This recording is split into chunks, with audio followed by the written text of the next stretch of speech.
նայեք, ելքը տեսնում եք նախ եւ առաջ օրենսդրական համակարգի փոփոխության մեջ,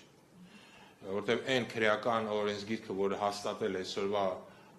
ռեժիմը, սան իրան հնարավորություն է տալիս քրեական ամբողջ իրավապահ համակարգը վերածել ռեպրեսիվ համակարգի, ու ռեպրեսիաները գնում են տարբեր ուղղություններով, ռեպրեսիաները գնում են նաև մարդկանց նկատմամբ մասսայական քրեական գործերի հարուցման պատճառով,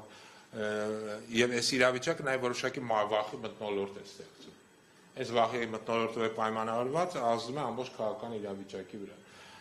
Նաև սա ազդում է սրա պատճառները, նաև ինչպես նշեցի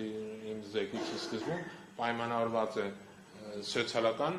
այն իրավիճակով, որ կա Հայաստանում, երբ որ բնակչության 30%-ից ավելին աղքատության ցածր մակարդակի վրա է գտնվում, պայմանավորված է թմրադեղերի մասսայաբար տարածմամբ, որը նորից, ինչպես նկատեցիք, բավականին քրեական գործեր չնայած հարուցում են, բայց դա ոչ մի կերպ չի նպաստում դրա նվազմանը, այլ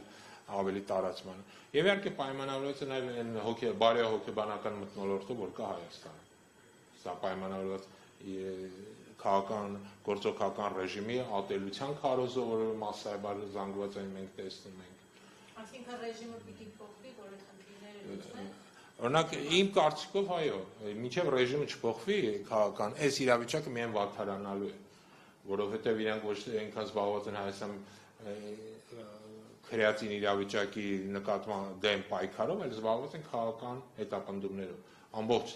մեր իրավապահ համակարգը, ասենք ասենք, ինքը քաղաքական հետապնդումների ուղղորդված մարմին է այսօր, ցավոք սրտի, եւ հիմա էլ զբաղված են ասենք թե եկեղեցիներ զավթելով, էլի գնում են այստեղ այնտեղ տարբեր եկեղեցիներ գրավում են եւ փորձում են այդ եկեղեցիների նկատմամբ եւ եկեղեցիներում ինչ որ